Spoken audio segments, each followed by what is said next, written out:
दोस्तों, संसद का शीतकालीन सत्र शुरू होते ही सत्ताधारी दल ने कहीं ना कहीं अपना ही चीरहरण करना शुरू कर दिया है। भगवा दल, जो सरकार भगवा दल की चल रही है, कौन है भगवा दल? भारतीय जनता पार्टी। उसने लोकतंत्र की सबसे बड़ी पंचायत को मानिए हाईजैक ही कर लिया हो। भारतीय जनता पार्टी कभी जय श्री राम के नारे लगाती है तो कभी मोदी सरकार तीसरी बार के नारे लगाती रहती है। भारतीय जनता पार्टी को संसद की गरिमा और प्रतिष्ठा को बिल्कुल ही तार-तार करने के लिए छोड़ दिया गया। शायद भाजपा के नेता संसद के भीतर इस तरह से व्यवहार करते हैं जैसे कि वो जहां बैठे हैं वो संसद नहीं है बल्कि भाजपा का मुख्यालय है या फिर आरएसएस का नागपुर का मुख्यालय हो, कार्यालय हो। भाई संसद है, गरिमा तो बनाकर रखिए। स्पीकर महोदय भी शायद हो सकता है धर्म की कुर्सी पर बैठकर लाचारगी से लोकतंत्र का चीरहरण होते हुए देखते रहते हैं, क्योंकि वो भी कैसे ही रोके सरकार के नेताओं को। जो पद उन्हें मिला है, हो सकता है ना कि वो भी पार्टी के ही प्रसाद के तौर पर मिला हो, ऐसा आरोप लगता है। हम नहीं कह रहे खुद से, पार्टी को ही नाराज कर दिया जाएगा तो पद भी चला जाएगा, ये लोग कहते हैं। इसी डर से स्पीकर महोदय भी खामोश रहते हैं शायद, और चलता रहता है दोस्तों लोकतंत्र की सबसे बड़ी पंचायत की बेइज्जती का खेल। भाजपा सांसद के माध्यम से एक काम और करती है, मतलब भाजपा सांसद के माध्यम से एक और काम हो जाता है कि लोगों के मौलिक अधिकारों को छीनने की कोशिश हो जाती है। किसान और बाकी के मौलिक अधिकार छीनने का प्रोग्राम सेट कर दिया है दोस्तों भाजपा सरकार ने। उस बिल को भी सरकार ने संसद से पास कर लिया है जो ऐसा करने में सरकार की मदद करेगा। दिलचस्प बात देखिए कि तमाम विरोध के बावजूद भी ये बिल पास हो गया, दोनों सदनों में, एक सदन में नहीं, दोनों सदनों में। इसी को तो कहते हैं सत्ता की सनक और सत्ता का डर दिखाने का खेल। आखिर कौन से है वो बिल और कैसे वो छीनेगा आपके मौलिक अधिकार? सुप्रीम कोर्ट भी उस बात पर चिंता जता चुका है दोस्तों। तो बिना देर किए, बिना बात घुमाए बातचीत आगे बढ़ाई जाए और परत दर परत भाजपा के इस बिल के पीछे छिपी मंशा को पर्दाफाश, को कहीं ना कहीं इस मंशा का पर्दाफाश करते हैं दोस्तों। तो इस वीडियो में आखिर तक बने रहिएगा। नमस्कार, मेरा नाम है जयंती झा। दोस्तों, संसद का शीतकालीन सत्र चल रहा है। आपको बता देना चाहते हैं कि ये 17वीं लोकसभा का अंतिम शीतकालीन सत्र है। कुल 15 बैठकें होनी है और इस सत्र में कई बिल भी पेश होने हैं। इसी सत्र में एक बिल पेश हुआ, पोस्ट ऑफिस बिल 2023। विपक्ष ने सीधे तौर पर इस बिल को देश की जनता की प्राइवेसी के साथ खिलवाड़ बताया कि उनकी निजता के साथ ये खिलवाड़ है। तो सरकार ने कहा कि ये सुरक्षा के लहजे से जरूरी है। तमाम तकरार के बीच सरकार ये बिल पास करा ले गई दोस्तों। कांग्रेस की तरफ से सांसद शक्ति सिंह गोहिल ने सरकार की कड़ी आलोचना की और ये बताया कि इसके पीछे सरकार की छुपी हुई मंशा आखिर है क्या, आखिर क्यों सरकार इस बिल को पेश करने के लिए ललायित है।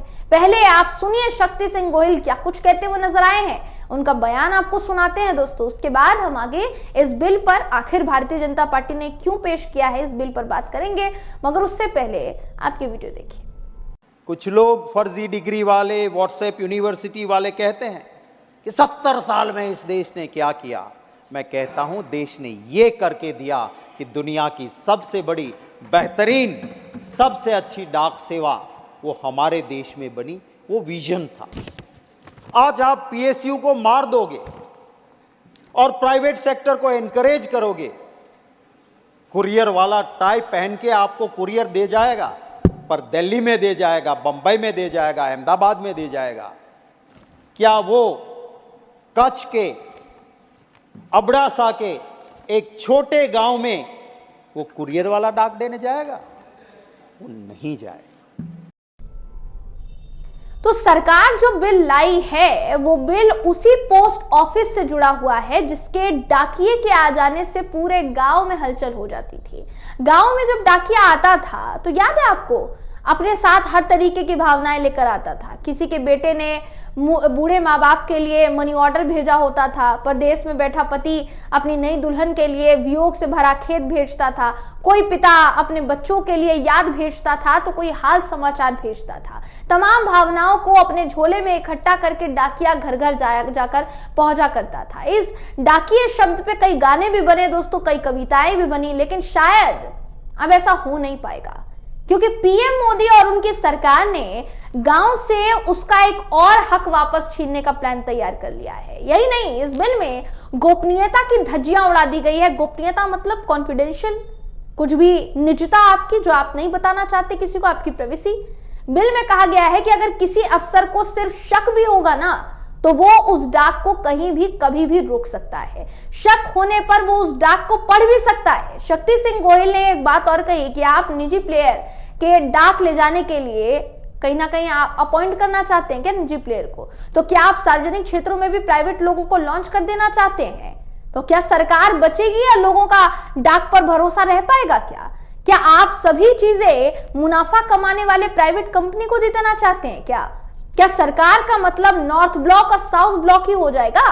सरकार जिस तरीके से इस बिल के बहाने दोस्तों लोगों की प्राइवेसी में सेंधमारी करना चाहती है, वो कहीं ना कहीं इस देश के लोकतंत्र का गला दबाने का प्रयास है, कोशिश है, जिसमें कामयाब वो तभी हो पाएगी जब इस देश की जनता इजाजत दे। सुप्रीम कोर्ट भी लोगों की प्राइवेसी के लिए चिंता जाहिर कर चुका है। 2015 याद कीजिए, जब सरकार कुछ इसी तरीके से आधार कार्ड के सहारे लोगों का पर्सनल डेटा लेने की कोशिश कर रही थी, तब सुप्रीम कोर्ट ने सरकार पर चाबुक चलाया और 9 जजों की बेंच ने यह फैसला सुनाया था कि प्राइवेसी लोगों का फंडामेंटल राइट है। तो इसमें किसी तरीके का हनन नहीं होना चाहिए। मौजूदा सरकार ने दोस्तों खुद तो कुछ बनाया नहीं, लेकिन जो चीजें इस देश के पुरखे बनाकर चले गए उसे बेचने में सरकार का कोई हाथ नहीं पकड़ सकता है। कोई कमी सरकार करने के लिए तैयार नहीं है। इसमें पूरा योगदान सरकार अपना देगी। देश के बड़े संस्थानों को प्राइवेट हाथों में दे देना मात्र से ही सरकार की जिम्मेदारी पूरी नहीं होती है ना, इसके अलावा भी तो जिम्मेदारी है। सरकार का काम है कि वो अपने होने का लोगों को एहसास दे। लोगों को सरकार से उम्मीद रहती है कि अगर ये चीज सरकारी है तो हमारी पहुंच में होगी। सरकार का मतलब भरोसा, लेकिन क्या ये सब कुछ निजी हाथों में दे देने से सरकारी विश्वास बढ़ सकता है? लोकतंत्र में विश्वास का खजाना कम नहीं हो जाएगा? इस पर सरकार क्यों नहीं सोचती है? ये बात दोस्तों बिल्कुल समझ से परे है।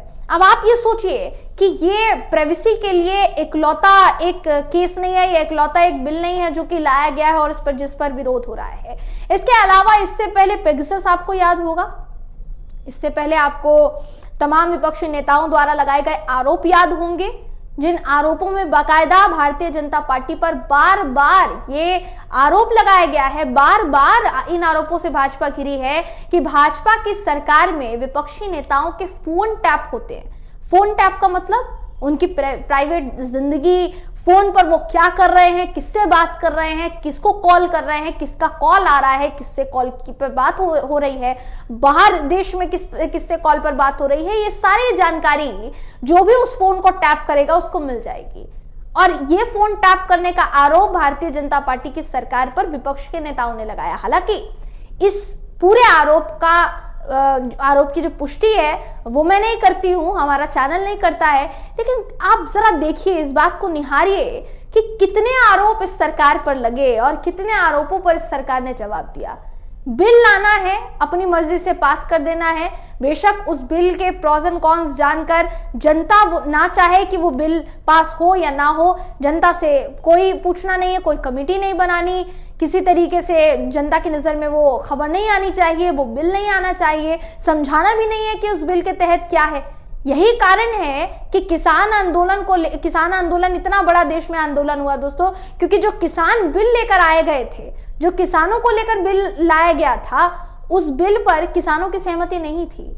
यही कारण है कि 1 से तकरीबन 1.5 साल तक, 1 साल 2 महीना 3 महीना किसान बॉर्डर्स पर बैठे रहे और उन बिल को वापस करवा कर ही माने। यही वजह होती है। देखिए, किसी भी लोकतंत्र की असल निशानी यही है कि आप जो भी फैसला लें जनता के हितों को ध्यान में रखकर लें। लेकिन क्या भाजपा ऐसा कर रही है? ये बड़ा सवाल है। विपक्ष के नेता सवाल उठाएंगे, लेकिन जनता का भी ये पूरा कहीं ना कहीं आप कह सकते हैं हक बनता है, उनकी जिम्मेदारी बनती है कि वो सरकार से सवाल पूछें कि आखिर आप ये जो बिल लेकर आएंगे इससे हमें फायदा होगा या नुकसान होगा, और अगर फायदा होगा तो वो फायदा हमें होगा या फिर किसी बड़े कारोबारी को होगा। दोस्तों, इस खबर को लेकर आप क्या सोचते हैं, आपकी क्या राय है, कमेंट करके जरूर बताइएगा। वीडियो अगर आपको पसंद आया हो तो वीडियो को लाइक कीजिए, शेयर कीजिए, चैनल को सब्सक्राइब करना बिल्कुल भी ना भूलें। फिर मुलाकात होगी आपसे अगली वीडियो में, तब तक के लिए नमस्कार।